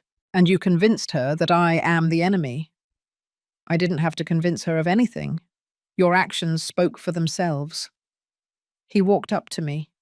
Too close. I could smell his breath. "Listen to me closely, Margaret. Shelley is my wife. That baby is my child. And this house farce is going to end. She's going to sell. And we are going to buy something together, as it should be. That is not your decision to make." "Oh, it isn't? I'm her husband. I have every right." "You have no right. The house is in her name. Only hers. And if she doesn't want to sell it, it won't be sold." "She already signed the papers." "She signed a letter of intent. It is not binding. Ask your lawyer if you don't believe me." I watched his face change. It turned red, then purple. "How do you know that?" "Because we went to a lawyer, a real one, who explained Shelley's rights to us." He hit the wall with his fist, so hard that it left a mark. "This is unbelievable. Unbelievable. My own wife going to lawyers behind my back." "She didn't go behind your back. It was to protect herself." "Protect herself? Protect herself from what? From me? I'm her husband. I love her." "Love doesn't control. Love doesn't isolate. Love doesn't manipulate. You don't know anything about love. You were widowed and became bitter, and now you want your daughter to end up the same way." Those words hurt, but I wasn't going to let him notice. My husband respected me every day of our life together. He never made me feel small. He never tried to control me. That is love, Rob. What you feel for Shelley is not love. It's a need for possession. Get out of my house. This is not your house, it's Shelley's. Get out. I didn't move. "I will leave, but listen to me closely. If you hurt my daughter, if you lay a hand on her, if you threaten or harm her in any way, I will personally see to it that you pay." "Are you threatening me?" I'm promising you. I walked out of the house with my head held high, but when I closed the door behind me, my legs were trembling. I had crossed a line.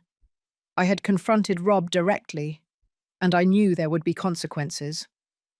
I called Shelley from a payphone on the corner. My dear, Rob is at the house. He arrived while I was there. What? What happened? We had a conversation. A strong conversation. I think it's better if you don't go home tonight. Stay with me. Mum, I have to go. It's my house. I can't run away. It's not running away. It's being smart. Let him calm down. I'm tired of waiting for him to calm down. It's always the same. He gets angry. I wait. He calms down halfway. And then we go back to the same thing. So, what are you going to do? I'm going home, and we're going to talk, like adults, like a couple. Mum, I love you, but I need to do this. I need to face him. At least let me take you. I can wait outside. No, this is between Rob and me. She hung up. I stood on that corner, phone in hand, feeling that I had just made a terrible mistake. I shouldn't have let her go alone. The hours passed. 6 hours, 0 minutes that evening. 7, 8. Shelley didn't call. At 9 hours, 0 minutes, I called. No answer. At 9 hours, 30 minutes, I called again. Nothing. At 10 hours, 0 minutes, I took a taxi back to Brooklyn Heights. When I got to the house, all the lights were off. I rang the doorbell. No one answered. I used my keys. Shelley? Rob? A heavy, unnatural silence. I ran up the stairs. The door to the main bedroom was locked. Shelley, open the door. I heard a sob from the other side. Mum, open the door, my love. I can't. Rob took the keys. He locked me in. I felt my blood boil. Where is he? I don't know. He left an hour ago. He said he needed air, but he locked me in here, with the lock on the outside. I'm going to break down the door. No, Mum. It's too thick. You won't be able to. She was right. It was a solid wood door. I'm calling the fire department. No, please. I've caused enough of a scene. The neighbors will. I don't give a damn about the neighbors. We'll get you out of there and then we'll see. I called the emergency number. I explained the situation. They told me they would send a unit. 20 minutes later, 2 firefighters arrived, young men in blue uniforms. What's the situation? My daughter is locked in that bedroom. Her husband locked her in. They looked at each other. They knew this kind of situation. Is she okay? Is she hurt? Shelley, my love, are you okay? Yes, Mum. I'm fine. Just scared. We're going to get her out, Mum, one of the firefighters said. It took them 10 minutes to force the door. When it finally opened, I ran inside. Shelley was sitting on the floor next to the bed, hugging her knees, just like that first time I found her like that. I hugged her so tightly I probably hurt her. It's over. You're out. The firefighters stayed for a moment. Miss, do you want us to call the police? What your husband did is illegal. It's deprivation of liberty. Shelley shook her head. No, I just want to leave here. Are you sure? Yes, please, I just want to leave. The firefighters left. I helped Shelley pack a suitcase, clothes, important documents, her toiletries. The house papers? I asked. In the study, in the top drawer of the desk. I ran downstairs. I found the documents, the deed, the power of attorney. Everything was there. I put them in my purse. When we left the house, it was almost 11 hours, 0 minutes that evening. The street was dark and quiet. The bougainvillea swayed in the wind. Shelley turned to look at the house one last time. I thought I was going to be happy here. You still can be, just not with him. I'm pregnant, Mum. 4 months. What am I going to do? You're going to be a mother. You're going to raise your child with dignity and love. And you're going to teach him or her that no one, ever, has the right to lock you in. That night, Shelley slept in my bed, just like when she was a child and had nightmares. And I stayed awake, watching, protecting, because I knew this wasn't over. Rob wasn't going to accept her leaving just like that. The storm was just beginning, and the worst was still to come. The next 3 days were hell. Rob called constantly. He left messages, some full of apologies, others full of threats. My love, forgive me. I don't know what came over me. I was so angry, so confused. Please come back. I promise it will be different. And then, 2 hours later. If you don't come back, I'm going to make you regret it. That baby is mine too. You can't take him away from me. My family has lawyers, the best ones. We'll take custody from you. Shelley listened to the messages and cried. I deleted each one after she heard it. He can't take custody from you, I told her. You have nothing to worry about. But his family has money, Mum. They have power. What if they can? They can't. You haven't done anything wrong. He was the one who locked you in. He was the one who abused you. On the 4th day, Mrs. Cunningham showed up at my door. She rang the doorbell at 10 hours 0 minutes. When I opened, she was standing there in her designer coat and dark glasses. I need to speak with Shelley. She doesn't want to talk to anyone from your family. I'm her mother-in-law. I have a right. You have no right. Leave. Margaret, don't be ridiculous. This can be fixed. You are a married couple. You have a baby on the way. You just need to talk. Your son locked my daughter in, with a lock, as if she were a prisoner. He was upset. Men do things when they are upset. That is not an excuse and never will be. You are the one who caused all this, with your damn house, with your need to control Shelley. I didn't lock her in. Your son did. Mrs. Cunningham pursed her lips. Rob is devastated. He doesn't eat. He doesn't sleep. He just cries and asks for her. Then let him come and ask for forgiveness on his knees. And even so, I don't know if she should forgive him. They are husband and wife, before God. God does not approve of abuse. She was silent for a moment. Then she took an envelope from her purse. This is an offer from my husband. An offer? If Shelley returns to Rob, my husband will give her an apartment in her name, only hers as compensation. I couldn't believe what I was hearing. Are you telling me you want to buy my daughter? It's not buying her, it's securing her future. Her future is secured. She has a house, the one I gave her, and she has her dignity, which your son almost took from her. That house is not enough. Mr. Ernest is offering something much better. On the Upper East Side. 3 bedrooms, 2 parking spaces. I don't care if he's offering a palace. My daughter is not returning to a man who locked her in. Mrs. Cunningham put the envelope away. This is a mistake. We are all going to regret this. The only thing I regret is not having seen sooner what kind of family you are. She left without saying anything more. When I closed the door, I was trembling with rage. Shelley had heard everything from the living room. An apartment on the Upper East Side.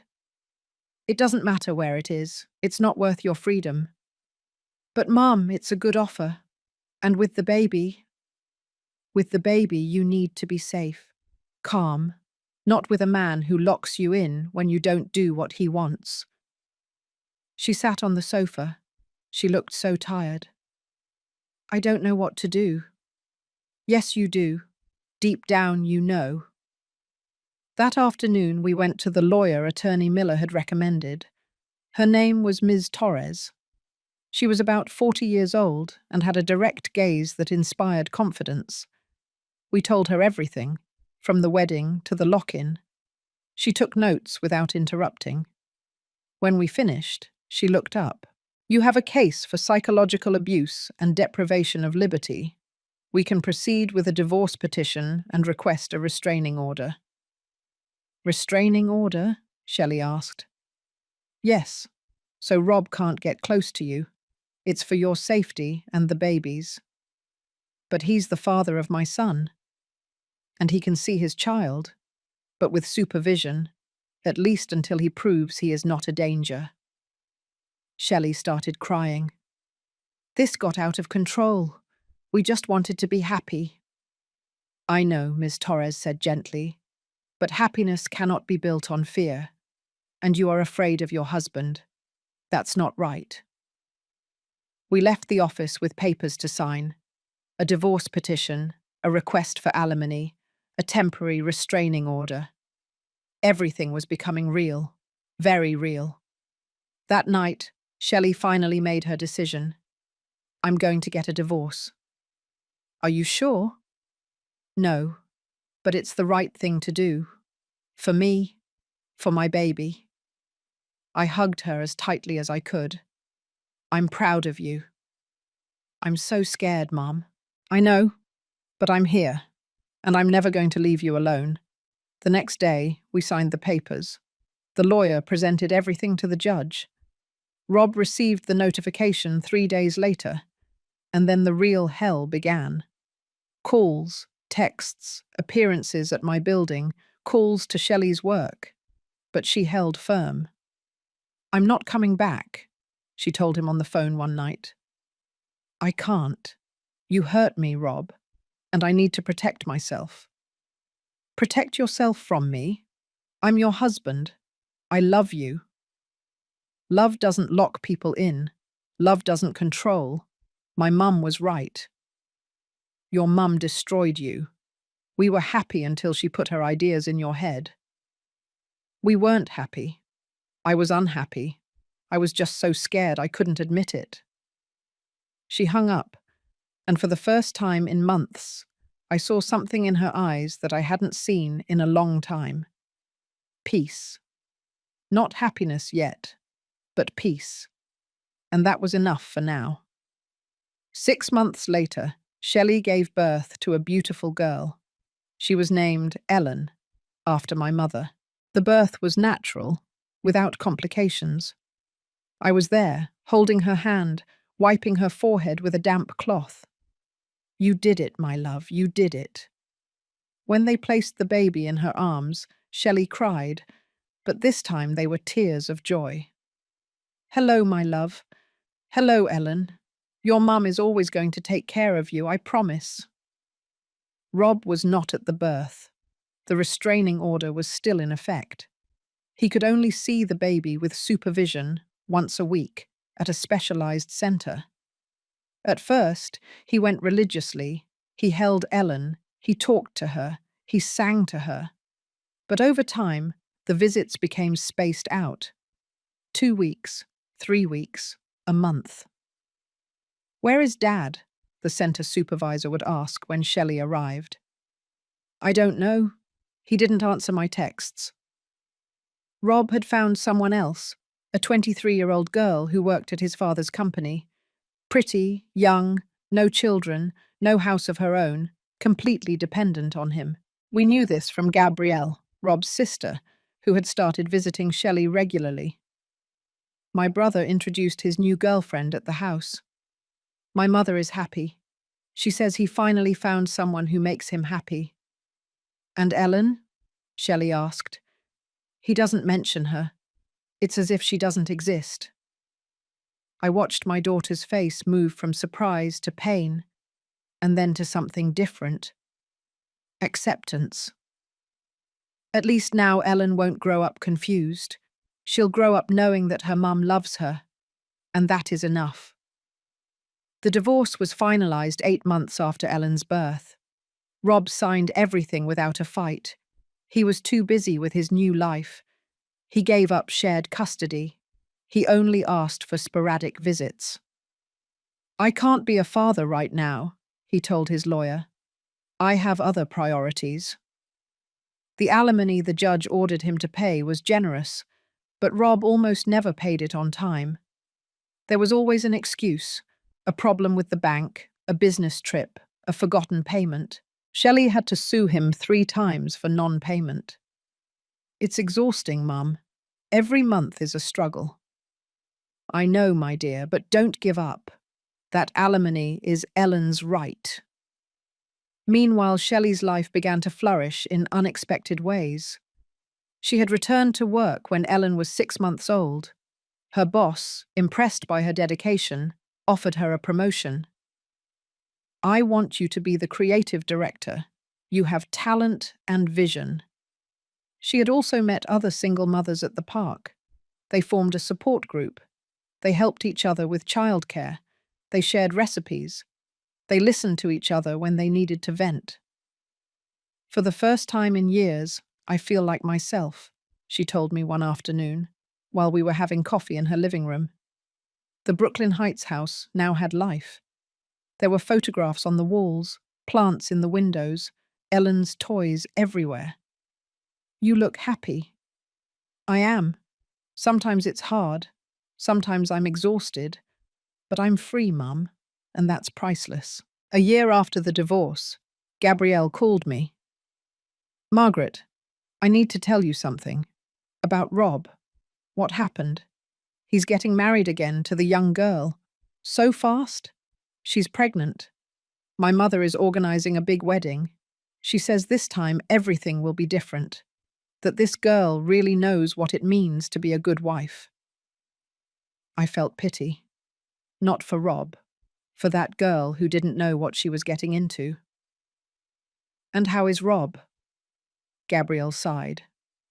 "Unhappy. It shows. He smiles for pictures, but he looks empty. My dad says Rob asks about Shelley, about Ellen, but he's too proud to admit he made a mistake." 2 years after the divorce, we received news from the Cunningham family again. Rob and his second wife had separated. She had left him, taking their 1-year-old son. She said he was controlling, that he isolated her from her family, that he checked her phone. "Everything you said he did," Gabrielle told me over the phone. "It's sad," I said sincerely. "Sad that he doesn't learn." My dad tried to talk to him. He told him he needed therapy. Rob yelled that everyone was against him, that modern women don't know how to be wives. Mr. Ernest had tried to reach out to Shelley several times. He wanted to meet his granddaughter, but he respected that she needed time. Finally, when Ellen turned 3, Shelley agreed to a visit. Mr. Ernest arrived with tears in his eyes. "She's just like you when you were a baby," he told Shelley. "Beautiful." He had brought her a gift, a small necklace with a Virgin Mary medal. "It was my mother's, for Ellen, to protect her. Thank you, Mr. Ernest. I am so sorry for what my son did to you. I tried to raise him better. I really tried." "You are not to blame. Rob is an adult. He made his own decisions." The old man nodded sadly. "You know what? Rob lost his job at the family company. Why? Because my father discovered he was diverting funds to maintain his lifestyle, to impress his girlfriends. He fired him. And Mrs. Cunningham? She still defends him. She says everyone is unfair to him, that the world is against him. But I'm tired, very tired." 3 months later, Mr. Ernest passed away, a heart attack in his sleep. Shelley went to the funeral. She took Ellen, who already understood that this older gentleman was her grandfather. Rob was there. He looked gaunt, older than his 32 years indicated. When he saw Shelley, he approached. "Thanks for coming. I'm sorry for your loss. He loved you very much. He always defended you." "I know." Rob looked at Ellen. The girl had Shelley's dark hair and his green eyes. She's beautiful. I ruined everything, didn't I? Shelley didn't answer immediately. Then, in a soft but firm voice, she said, "Yes, you ruined it, but I built something better from the ruins." He nodded. A tear rolled down his cheek. "I'm sorry. For everything." "I know." That was the last time they spoke. Years later, I heard that Rob was still alone. He lived in a small apartment. He worked at a company that wasn't his family's. His mother visited him often, still blaming the world for his unhappiness. And I thought about how life always collects its debts. Rob had wanted to control. He had wanted to possess. And in the end, he was left with nothing. While Shelley, who had the courage to leave, to rebuild herself, to choose her freedom, had everything. He once called me crazy when I told her not to sell the house. Years later, I saw him alone at his father's funeral, with that empty look of someone who knows they lost the best thing they had. Life always collects its debts. Always. Today, Ellen is 7 years old. She is a bright girl, full of life and questions. "Grandma, why doesn't my dad come to see me?" is the question that hurts me the most to hear, but Shelley has learned to answer it honestly. "Because your dad is lost, my love. Sometimes grown-ups get lost and don't know how to find their way back. And will he find it someday?" "I don't know, my darling. But what I do know is that you have a lot of love. From your mum, from your grandma, from all the people who love you." And it's true. Ellen is surrounded by love. The Brooklyn Heights house continues to be their refuge. Shelley never sold it. She never considered it after that night. The bougainvillea has grown so much that it covers almost the entire back wall. The fountain continues to sing with the water falling over the tiles. And in the evenings, Shelley and Ellen sit on the main bedroom balcony to watch the sunset. "This place saved us," Shelley told me a few months ago. "Not just physically, but emotionally. Having a place of my own, something no one could take from me, gave me the strength to keep going. That's what I gave it to you for, my dear. I know, and I thank you for it every day." Shelley is now the creative director of a large agency. She earns well, she has savings, she has started investing. "I want Ellen to have what I had," she tells me. Security, options, the certainty that she will never completely depend on anyone. She has also met someone. His name is Jeff. He is an elementary school teacher, also divorced, with a daughter Ellen's age.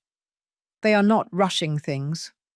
They have only been dating for 6 months, but what I see in them is different from what I saw with Rob. I see respect. I see that he listens to her. I see that he consults her before making plans. I see that he doesn't try to change her. "It's strange, Mum," Shelley told me last week. "With Rob, I always felt like I had to be less so he could feel more. With Jeff, I feel like I can be everything I am." That's how love should be, my dear. You should never make yourself small for someone else to feel big. We know little about Rob. Gabrielle tells us occasionally. He is still alone. He has had some girlfriends, but no relationship lasts. He still blames everyone but himself for his unhappiness. Mrs. Cunningham died last year. Until the end, she defended Rob. Until the end, she blamed modern women for not knowing how to be wives. Gabrielle finally gathered the courage to get a divorce 3 years ago. Now she works again at the family company that was left to her after Mr. Ernest's death. "Your mum inspired me," she told me at a dinner we had at the house. "Seeing how she protected Shelley made me realize that I also deserved protection, even if I had to give it to myself." This afternoon I am sitting in the patio of the Brooklyn Heights house. Ellen is playing with her dolls near the fountain. Shelley is in the kitchen making iced tea. I look around and see everything we built from those ruins. I see a strong mother raising her daughter with love and dignity. I see a happy child who knows she is loved. I see a house full of life and laughter. And I think of that night at the grand ballroom, of the maid's uniform, of Rob's face when he said, "Perfect. She's going to need this at home." I think of how I took the box with the documents out, of how everything changed in that moment, and I realized that it wasn't the house that saved Shelley. It was knowing that she had options. It was knowing that she wasn't trapped. It was knowing that her mother had loved her enough to give her the freedom to choose. Ellen runs towards me. "Grandma, when I grow up, am I going to have a house too?" "Yes, my love. Your mum and I will make sure of that." "So no one can lock me in?" I freeze. Shelley comes out of the kitchen. "What did you say, my darling?" "I heard you telling Uncle Jeff that Daddy locked you in, and that's why you left." Shelley kneels in front of her. "Yes, my love, but that's over. And the important thing is that I learned something. I learned that we must never, ever let someone take away our freedom. Do you understand?" "Yes, Mummy. And that's why we have this house, to always be free." "Exactly." Ellen hugs her mum and then runs off to play again. Shelley sits down next to me. She takes my hand. "Thank you, Mum, for everything, for the house, for believing in me when I didn't believe in myself, for staying that night, for all the nights. You don't have anything to thank me for. You are my daughter. I will always protect you. And I will protect Ellen. I will teach her what you taught me, that true love doesn't control, that freedom is not selfishness, that a woman must always have something of her own." We sit there, watching Ellen play. The sun is setting. The bougainvillea looks even more beautiful in the golden light of the sunset. And I think of all the women who are listening to this story, the ones who are in difficult marriages, the ones who are afraid to leave, the ones who think they have no options. I want them to know something. There are always options. There is always a way out. There is always hope. Sometimes we just need someone to remind us. Sometimes we just need a house, or a job, or a friend, or a mother who tells us, "You can do it. You are worth it. You deserve to be free." That night at the ballroom, when I took those documents out of the blue velvet box, I didn't know how this story was going to end. But now I know. It ended with freedom, with dignity, with love. And that is all a mother can wish for her daughter. If my story helps a single woman open her eyes, it will have been worth it. If my decision inspires a single mother to protect her daughter, I will have fulfilled my purpose.